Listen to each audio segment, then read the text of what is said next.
I'm delighted to hand over to Ellie Crespi of Harneys. Ellie's a partner in Harneys in Hong Kong, and she's now going to moderate this session. Alex, if I was you, I'd get the chair quickly so you're not squashed in by someone else, and I'll hand over to Ellie.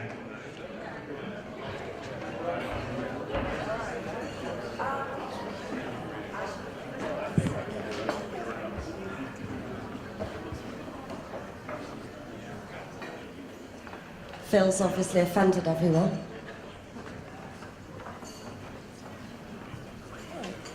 Okay, thanks very much, Al. Thanks for having us today. My name's Ellie. I'm a partner with Harneys. I'm a lawyer, sorry. Somewhere outside there should be a large pile of rum cakes, which I've brought along with me to buy your favour, as I know how popular lawyers are at these events. Anyway, this afternoon I'd like to welcome it's a panel of Mr. Smiths here. We have Phil from San Marino, we have Len from Bermuda, Richard from Cayman, Paolo from Guernsey, and finally we have Alasdair from Aruba, whom I'm very glad was able to step in at the last minute and join us on the panel, because otherwise we have a self-described panel of old men who can't remember their own names and definitely aren't going to be entertaining. Anyway, ladies and gents, welcome to Registry's Deathmatch, which is, I think, probably the appropriate title for today's session. It's actually called What Do Registries Do? As I'm a lawyer, my view is very much that they just answer all of my stupid questions all the time. But I did a little bit of preparation for this panel session. Live quotes from the audience include comments like, is the Isle of Man a designer registry? Are there any aviation people in Jersey? And on that Registry's Deathmatch note, I'd like to pass over to Philip to answer the first question. Is San Marino a registry of convenience? You've been talking to Alasdair. I will say that San Marino is definitely not a registry of convenience. However, it is a very convenient registry. We understand our role, our international obligations, and we have been awarded the Council of ICAO's President commendation for excellence in safety regulation, and that was only about 2 years ago. So we are definitely not a registry of convenience, but as I said, we are a very convenient registry for all of you that have corporate jets. Thanks very much. More registries bashing to come later. One thing we've been asked to consider this afternoon is whether owners know their role. Len, would you like to comment? Whether owners know what their role is? Well, again, I think a lot of owners probably don't know their role as far as dealing with a regulatory authority, which is why they'll get a managing company who have the expertise, who know how to meet the regulatory requirements. And I think, I don't know what the percentage is nowadays, but I don't think there's too many just owner-operator aircraft. Most are working with operating companies. And that makes it good for us as regulatory authorities. The last thing we want to be doing is reviewing manuals, reviewing procedures that are just inappropriate and waste so much time. And so we're quite happy if they're dealing with owners, operating companies that have the expertise. I believe there may be one owner-operator in the Cayman Islands, Richard, is that right? Sorry? You have one owner-operator on your registry? Yes, and it's very unusual to have owner-operators, so having a professional management company to manage the aircraft makes it so much easier for the regulators to deal with. Paolo, do you want to comment? So we have about 10 private owners aircraft on our registry, and is definitely a challenge dealing directly with them, because they do have a really commercial approach to the registry, and very often they don't understand all the implications related to having the aircraft registered on TourEdge or in any other registry. So it is quite a challenge. Thanks, Paolo. When we were discussing this ahead of the session, I think everyone really agreed that owners probably don't know what they're doing, and it's the operators we need to worry about. Alexandra, you had some interesting comments about operators trying to negotiate with you. Do you want to elaborate?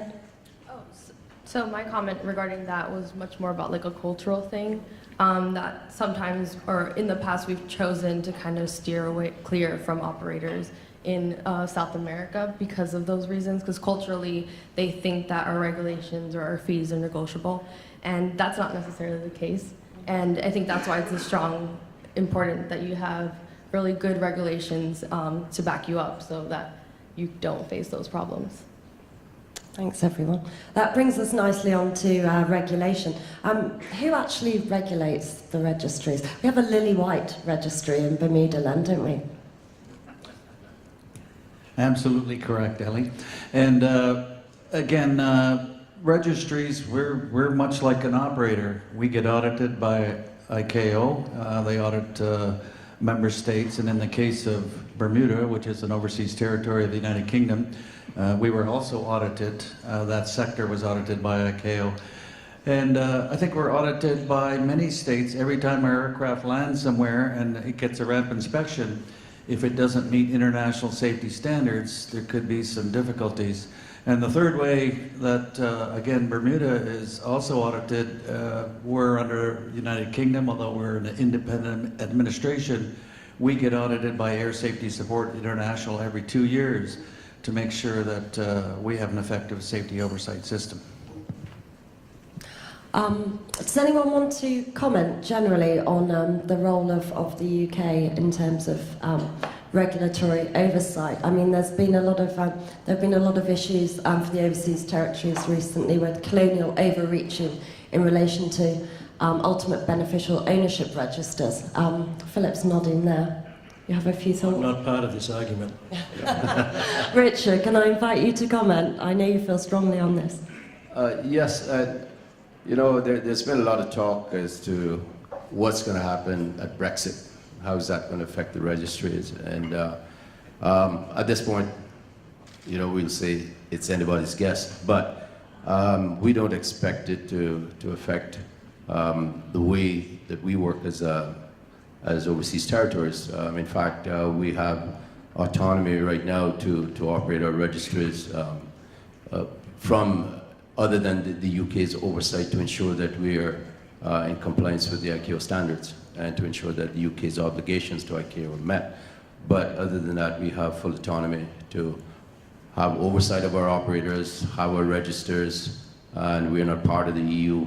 So whatever fight there is between the EU and the UK in the future, we're not a part of it now, and we won't be a part of it then. Thanks. Paolo, any slightly different perspective from Guernsey? Yeah, so first of all, Guernsey is part of the Crown dependency, so it's not an oversight territory, which means that the government of Guernsey directly depend on the Crown and not on the UK. So that is making some difference there. However, we are also being audited, and we basically report back to the UK CAA. The UK CAA is representing Guernsey in ICAO, and when we started the Isle of Guernsey registry, we have complied with all the ICAO regulations, and we still are, of course. But that's an additional check that is being imposed on Guernsey. Although I agree that there are not going to be big changes with the Brexit, I do think that there are going to be some focus from the government of UK to the different legislations sitting here. So I don't expect big changes, but I do expect some more focus from the government on our registries. Could you tell us any more about your three-step DD process? Well, for sure, maybe I'll explain a bit more how the Isle of Guernsey registry is set up. About 6 years ago, the government of Guernsey decided to have their own registry. However, they basically outsourced the complete run of the registry and the complete preparation of the legislations to a private company. The registry started in 2013, and after that we've been basically running the whole registry. The two inputs we have received from the government of Guernsey is, first of all, safety, of course, and second one is to make sure that the proper people are registered, are registering the aircraft on the registry. Therefore, the due diligence process is very strict and accurate. Guernsey do not want to have any bad news in the press. They're very careful in anything that can damage the image of Guernsey, and therefore, again, the due diligence is strict. I have to say it doesn't help us too much because, like we spoke about earlier about private owners, as you can imagine, wealthy individual are not very open to disclose where their wealth is coming from, and that is failing already the first step of the due diligence. So in many cases we don't go after the first step. In detail, I'm sorry, but I can't explain the whole three-step processes. Well, sorry that's for great. that. Thanks very much, Paolo. Alexandra, do you want to comment on whether what role Holland plays? Does it exert similar pressures on or oversight functions on your registry as the UK does with the OTs? Yes, of course. So Holland doesn't necessarily regulate Aruba. Of course, they do kind of keep an eye on Aruba since we are part of the Dutch Crown. But Aruba's DCA is completely independent. So Aruba's not EASA, it follows ICAO versus Holland, which is part of EASA. And it's kind of a love-hate relationship, I would say. So in many cases, Holland has lobbied for Aruba to EASA, and they do represent us in ICAO, but the DCA of Aruba definitely stands on its own, and in situations where they have kind of tried to bully us, I think the DCA has done a very good job at kind of keeping them at bay and showing to them and proving to them that we have strong regulations and to kind of not mess with us. No one else feels bullied by anyone else on the panel, I hope. We've been asked to look at local registration versus offshore. Now, we were chatting about this previously. Richard pointed out that the whole concept of an offshore registry is really a post-2007 label. Richard, could you tell us more about that? Well, I think that the term offshore registries got more popular, more registries coming onto the scene after 2007. Prior to that, you know, we had our registers that were operators were not treated any differently, whether they were onshore or offshore. But I also think that with the emergence of the business aviation industry in particular, that operators not doing their any businesses onshore and the majority being offshore, the label kind of stuck that we are offshore registered. I mean, in our instance, we're first of all a regulatory authority, so we're safety regulators. The register happens to be part of the mandate where the regulatory authority has custodians of the register. So, you know, we treat the registrants as if, whether it's their local, they're overseas, the same processes, the same efficiencies, the same whatever we can do to make it easier for registrants to bring their aircraft on the register and operate wherever. So yes, the term offshore has stuck, and it's probably something we're going to have to live with now, but maybe it is appropriate to consider those operators who they never come to your territory. They always operate offshore, if you want to call it that. So it probably is an appropriate term. Thanks. Len, Philip, why would someone go to your registry rather than, say, Hong Kong? Do you want to start then? Well, I don't want to say anything about Hong Kong, but but I'll say lots about Bermuda. And I think probably number one reason is service. Again, we charge money, everybody knows that, and we make money. So you're not going to get a certificate of registration for $5 like you might from some states who basically charge a token fee. But on the other hand, we have the money to hire staff, to hire enough staff to do an effective job and to do a timely job. And there are challenges, and again, I'm not going to mention Hong Kong or other states, but again, they're governments and they have other priorities, and that's another major issue.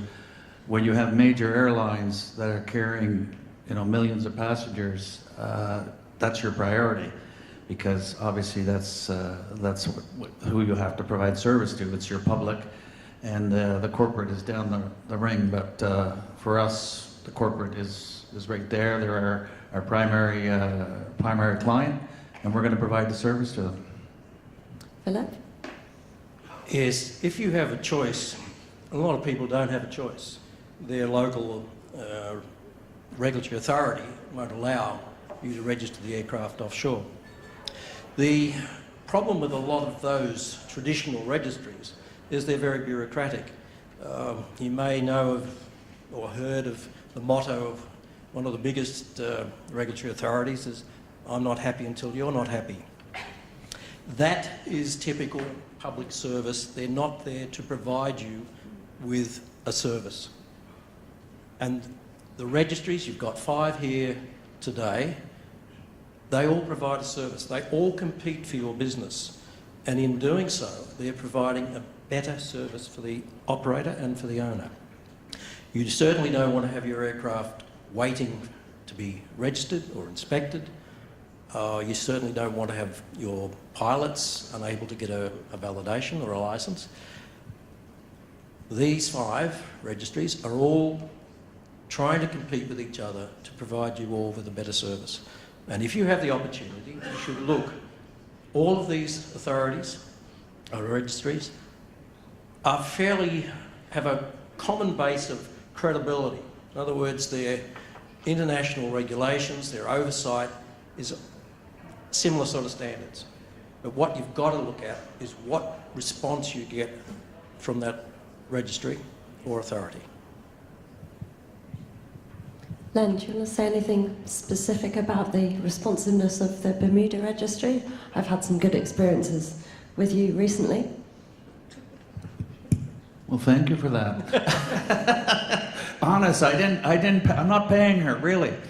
I can't afford to pay lawyers anything. But anyway, no, I think, again, responsiveness, and we have to keep checking ourselves continuously because we have failures. And so a lot of my job is to meet with stakeholders and say, okay, you know, how did this not work? And we try to improve our system. So I think Philip's quite correct that, again, the service you provide is what's going to keep you in business. If you don't provide the service, they can go out elsewhere because there's competition. So it's something we're focusing on, and thank you for that comment. Welcome. Alexandria, how do you compete as a registry? So some of you might know the Aruba and San Marino are family registries. They were founded by my father. And I think something that makes, and I'll speak for Aruba, but something that makes Aruba very special is that we pride ourselves in that kind of family-oriented mindset. So our operators are very much consider our family. So their success is our success. And we really, not only is the service, we're very passionate about them growing and them developing. So we really strive that every operator feels welcome. If they have any questions, any struggles, we're there to support them and walk them through the whole process. So that's kind of something that I think that we do very successfully. We have, I would say, client retention of over 90% from clients that are 20 years old. I wish we had that at our law firm. Paolo, would you like to comment? Yeah, I think services is definitely our number one focus. How we do that? First of all, we always strive to have the best staff, and they have to be available for our customers. We are a commercial organization, therefore we do answer on Saturdays, on Sunday. I'm coming from an Italian authority experience, so I can definitely guarantee you that we are way above the service they provide, with all the due respect, in terms of timing and responses and so on. So we focus on that. We focus on the fact of having surveyors available everywhere worldwide. We are constantly training new surveyors in Asia, Singapore, Philippines, wherever you can think of, in South America, so that we can get closer to where the aircraft of our customers are.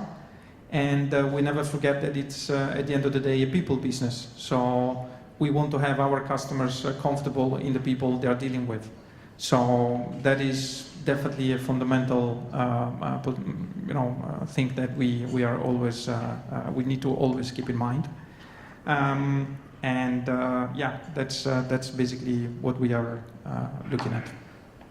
Richard, how does the Cayman Registry stay innovative? Yes, if you're not efficient and responsive, then you can't be in this business. You know, time is money, and people can't afford to have the airplanes sitting on the ground waiting for validations and certification and what have you. We also have to be cognizant of the time zones, that differences that we have with our operators. We're based in the Caribbean. We have many operators in Asia. We're dealing with a 13-hour time difference.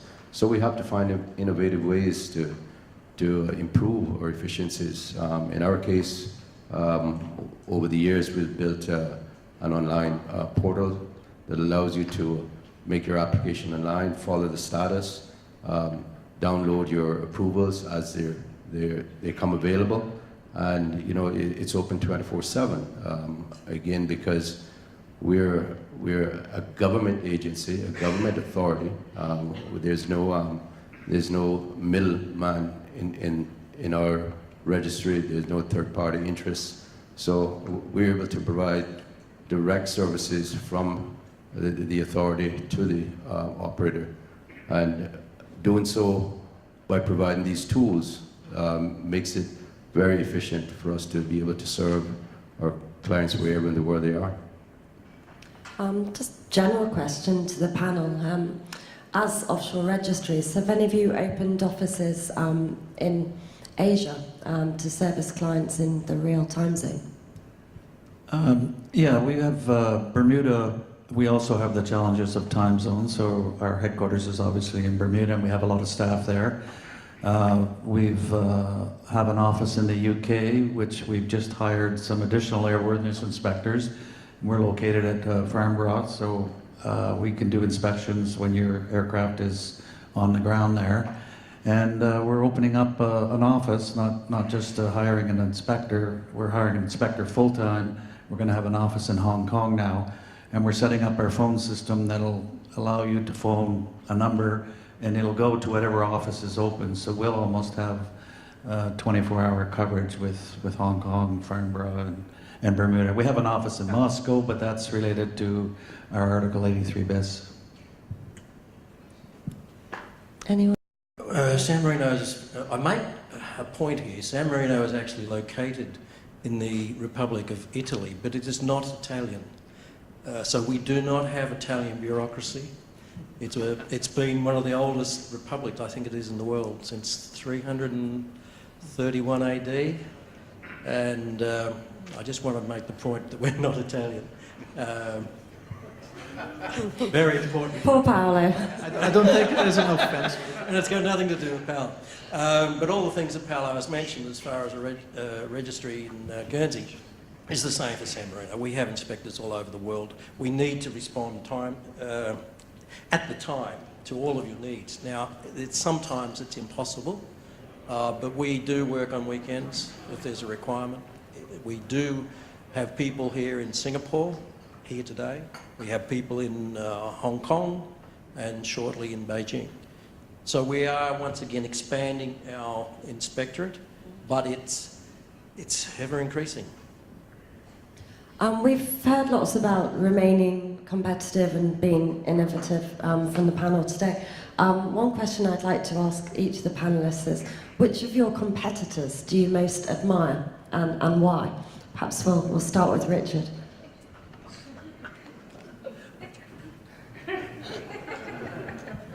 Len, you don't pay me enough.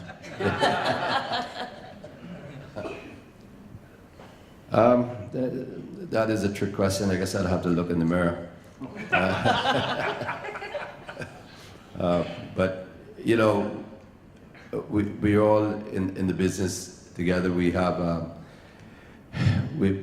developed this niche, I would say, over the years, and I think we have a lot of respect for each other.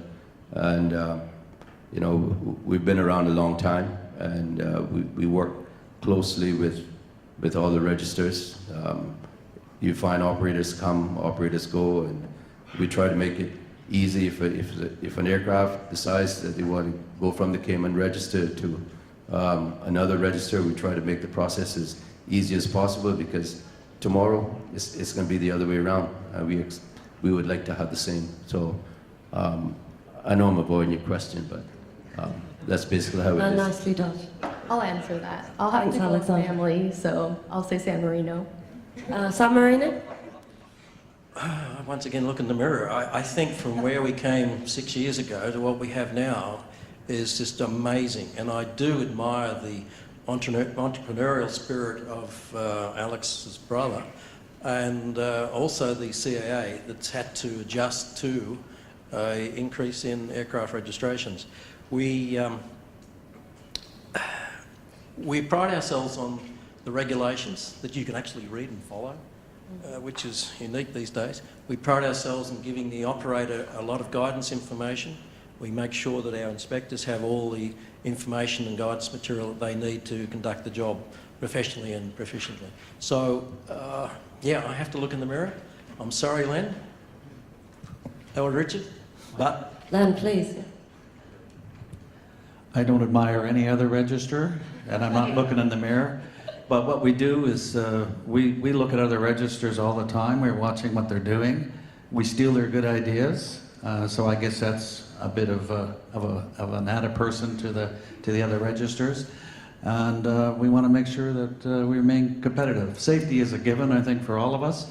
But outside of that, and so Bermuda's bringing a lot of changes in now, so that we can move forward. And again, it's competition.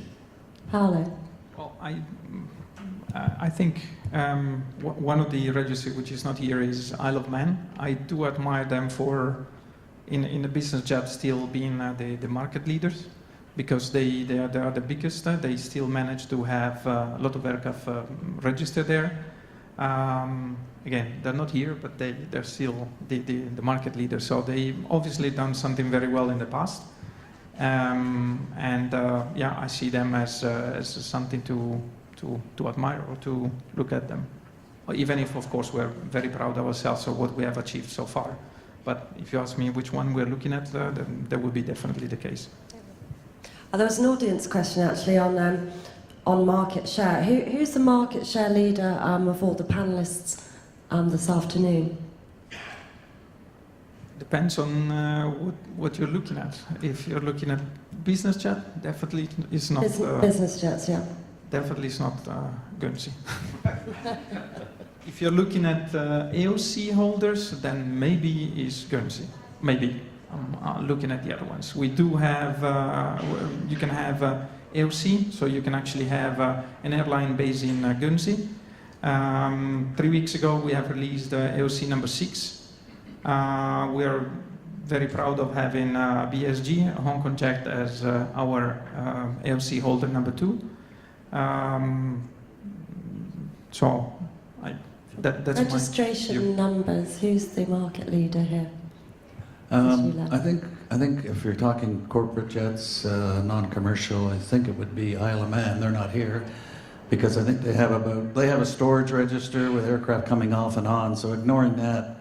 Like I say, I watch all these other registers, so I think they have about 300 aircraft. Bermuda is the largest register because we have Article 83 BIS, so we have over 700 aircraft in Russia. So we have 860 aircraft on the register today, but on the private side, it's not. We're not as large. So I would say Isle of Man has the largest. I don't know why they're not here. Maybe next year. Yeah, that's right. A general question for the panel. We're hearing about new competitor registries springing up. How do people feel about Bahamas, Barbados? Perhaps we'll start with Richard. We've heard this from time to time. You know, other jurisdictions are thinking about getting into the aircraft registry business. My opinion is that we have sufficient registers already. I think you know, it is a niche market. I think there's a lot of business for all of us, and but I think you know, for the moment, what we have going, it's I would consider sufficient registers at this point. But yes, we do hear of other jurisdictions trying to get in on the business. Anyone else like to comment on potential new competitor registries? Paolo, you look like... Yeah, we do have a live experience, because actually the 2Reg was actually born as a Channel Islands registry, whereas both Isle of Guernsey and Jersey were teaming up to create the registry for still not sure reasons, or not clear reasons to me. They decided to split at day one. But we noticed that Jersey, since that time, tried to get live, and I mean it's in the news that they've been struggling in doing so.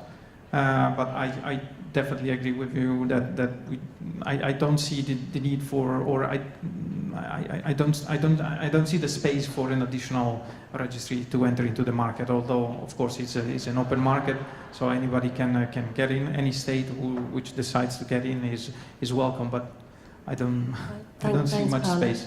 So I actually kind of disagree with that statement. I think there is voice space for another registry. I think if it's done well and if it's in the correct region, then I think it could be a successful registry if it's structured properly. Oh, Alexandra, there was an audience question here. Is there an opportunity for an offshore registry in Asia? What would you think about that? I would say yes, and I think that I've had discussions with several of the delegates here about registry in Asia, and I think that there's definitely a need for it, and if we can make it happen, we're all for it. Len? Yeah, I think one of the challenges, because I've heard one state that was planning on setting up a registry, and they've been audited by ICAO, and they did very poorly, and I don't understand what their logic is. Why would you want to set up a registry where you're just going to attract attention because your aircraft don't meet international, not just the aircraft, but the whole operation? You don't have an effective safety oversight system. So you should look inward and make sure you're strong enough to look after your own aircraft before you want to go off. I think there's enough registries. An Asia one, again, may be desirable from the point of view of convenience, but again, I have to be careful, whoever establishes it, that they have an effective safety oversight system. Thanks, Len. Philip, what's your view on this? Do we already have enough supply and not enough demand? No, I do agree with Alex. I think there is a need in Asia. The problem is what Len was just talking about. You've got to have a credible regulatory authority to have a workable registry, and that needs work. Now, if they decide to have a registry and go and bring in the expertise of a registry, an existing registry, to build up the civil aviation authority of that country, yeah, I think it would work. But it's not a quick process. You can't click your fingers and say, this is going to happen tomorrow. You've got to get your civil aviation authority up to a standard that is manageable and keep it there. Many thanks. And if I may, I totally agree. And in addition to get the system in place, so all the regulations and all the compliance, is also the name and the acceptance by the market that is really important. In the sense that we spent literally the first 2 years in explaining to everybody that yes, the aircraft can be registered, but they can also be deregistered on the registry, and it only takes Do you see lots of registries hopping? Well, is that quite common? Well, we're working a lot with aircraft lessors, so we do have a lot of business from aircraft being moved from one lessee to the other. So it's not really aircraft hopping, but it's really when the aircraft is being transitioned from one lessee to the other. And that is fundamental to be able to deregister the aircraft to the next lessee operation base. So we literally spend 2 years in talking to people and make them comfortable in the fact that the registry that the aircraft, once in the registry, can also be deregistered. That is definitely of importance, and that goes together with the name of the registry itself. Thanks, Paolo. I'm just looking at some of the audience questions here. There's a question about blockchain technology. Now, I can't even use the CJI app, but I need a teenager to teach me how to do that. I wonder if any of the panelists want to comment on whether blockchain technology is going to change their business. Any takers for that? I go back to when you said that we're old men. I'm ignorant on the subject. Okay, that'll be a global pass on that question. There was also an audience question on use of registry for commercial operations, which I think is something we should address. I understand that Ireland really is the forerunner registry in terms of commercial operations. Do any of the panelists have a different view? Philip? We have about 15 AOCs at the moment, and they're growing at about one every 2 months, I think. The problem with commercial operations, it's a whole new ballgame from general aviation operations. If you're just used to having a corporate jet, flying it with your owner, that's fine. But if you want to upgrade to an AOC, there's a lot of hurdles. And unless you have the right people who can then produce the right manuals and know what they're doing, it's never going to happen. Now, as a service provider, you'd probably like me to say the opposite. Oh, yes, we can help you. But you've got to help yourself there. It's to go to the next level. It's an international standard. There's a lot of hurdles you have to overcome. My recommendation, you get the right people with commercial experience in all the areas of that operation, and it's a normal process. Thanks. We're talking about AOC, so commercial flight, commercial operations as AOC based in Guernsey. The process is strict. We have 5 steps that the applicant need to follow.